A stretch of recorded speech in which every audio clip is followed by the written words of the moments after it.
Hi everyone. I just wanted to follow up to this week's discussion and talk about a few things. Overall, I was really pleased with the discussion. I felt like everyone had a lot of really great stuff to say. I felt like everybody was really respectful. They maintained their objectivity, which is always a good thing, right? So in critical thinking, we always want to maintain our objectivity, focus on the evidence, and think about the best ways to respond to things. It seemed like a lot of people really liked Barry's and Salatin's ideas about farming, about living a good life in relation to the environment, and rightfully so. I mean, that's why I present those ideas. I think that they have a lot of really great ideas, and that their ideas could lead to positive outcomes, not only for people and animals, but for the environment at large. Some people brought up hunting and how they use hunting as a food procurement tactic. I grew up in small town Indiana. I was never really a hunter, but a lot of my friends were and a lot of families were. And I think that, Barry and Salatin would have no problems with ethical hunting. One thing about hunting is a good hunter generally kills the animal quickly and with as little pain as possible. And people actually, pride themselves on doing things that way, and that's actually kind of a virtue of a good hunter. Obviously, you wouldn't want to go out and, shoot an animal in the leg or something and then watch it suffer. There are people that do that. There are bad hunters, and there are people that are just cruel to animals. But no one in this class is that way. So I think Barry and Salatin wouldn't have any problem with hunting. Now, of course, the people from PETA, we watched the PETA video. They would in all ways disapprove of hunting and causing any harm to animals. An interesting point there is, if you think about it, why is it acceptable for us to hunt animals like deer or bear or whatever, but why would it not be acceptable for us to hunt dogs or cats? One thing about hunting is, we have these kind of cultural ideas about what types of animals are allowed to be hunted. Probably most of us wouldn't like to see an elephant get shot and killed, or a lion, or see somebody kill a whale, or those types of things, or a dolphin, or a dog. So why is it acceptable to kill these other animals? So that's a question I think that would naturally come up in the mind of someone who says, well, it's okay to kill certain animals, but not others. Well, the question is why, right? But we won't solve that or talk about it much more here. Some people brought up that they grew up on small farms, so the PETA video definitely was from a very specific perspective. And it also reflects an extreme view. However, that being said, the many tactics or many methodologies in the video are actually legal in terms of factory farming. And there is a ton of animal suffering that occurs in factory farming. And oftentimes students will bring up, well, I grew up on a small farm and we didn't do things that way. And also, as I mentioned, I'm from Indiana, a very rural community. I remember the Spencer's Dairy Farm. It was about as free range as you can get. Many small farmers do things in a very different way from factory farming. They will put animals to sleep if they cut their horns off, or when they castrate animals.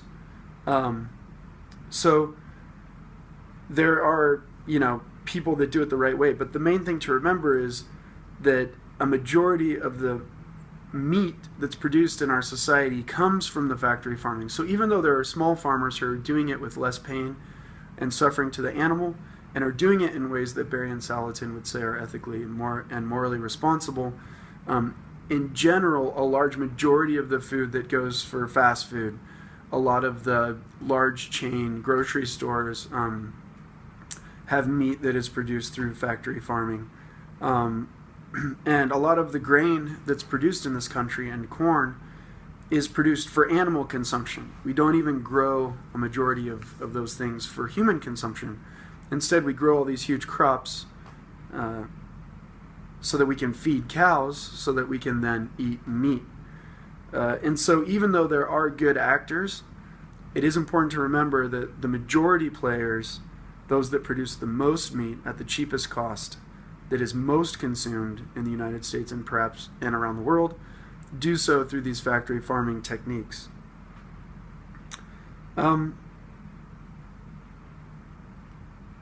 few more things.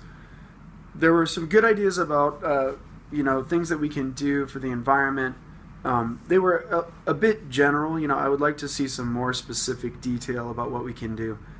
But I would just encourage everybody to act locally and not think that you have to change the world. Very few of us are in a position where we can change large groups of people or society. And so instead, we need to think about how we can just change our own lives and do very simple things in our own lives to try to make the world a better place and to try to positively impact the environment. Obviously, things like recycling, not wasting food, are just really simple ways to start. If you live close to work, perhaps consider riding a bike or walking. One other thing for all my meat eaters in the group, which I eat meat as well, although I don't necessarily think it's acceptable to, and we can definitely live without it in our society, so I am perhaps hypocritical ethically. But one thing that we can think about is eating less meat.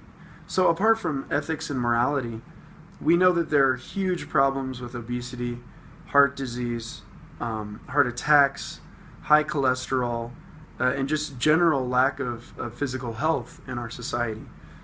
And so another thing that we can do is commit to eating, let's say, meat less than we do, to try to wean ourselves off of it. So perhaps you can't give it up totally, I can't give it up totally, or maybe we just choose not to. But what we can do is commit to 1 or 2 nights a week or days a week where we don't eat meat. So instead, eating a nice pasta with vegetables, or eating rice or something. So not only from the ethical standpoint then are we contributing less to the suffering of animals and harm to them, but also we're contributing to our own health. Eating very little meat is very healthy in general for humans. And we eat way too much meat, even compared to people in the 1970s and 80s.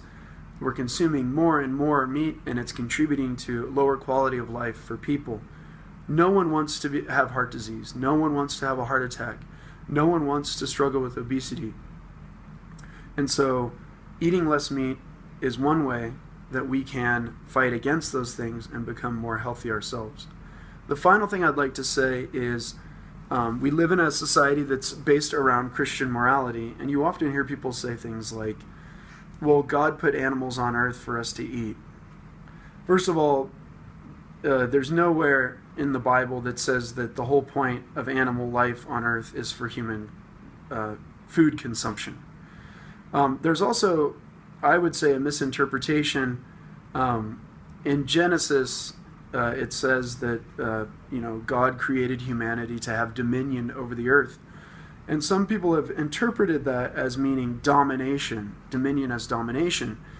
And actually it's a major critique of Christianity itself, that it is a religion of domination, and that's the very beginning that shows its perspective, that humans take the #1 place on earth, that all of nature must submit to humanity. The only thing that is greater than humans is God, or perhaps angels, and we are kind of mini gods on earth. Therefore, I can do what I want. I can eat the animals I want.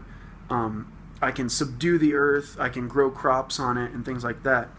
I would encourage everyone here, if you do practice Christianity or you do believe loosely in those values, to think of dominion instead of as caretaking, that God created humans to care for the earth and to help it flourish and to ensure its safety.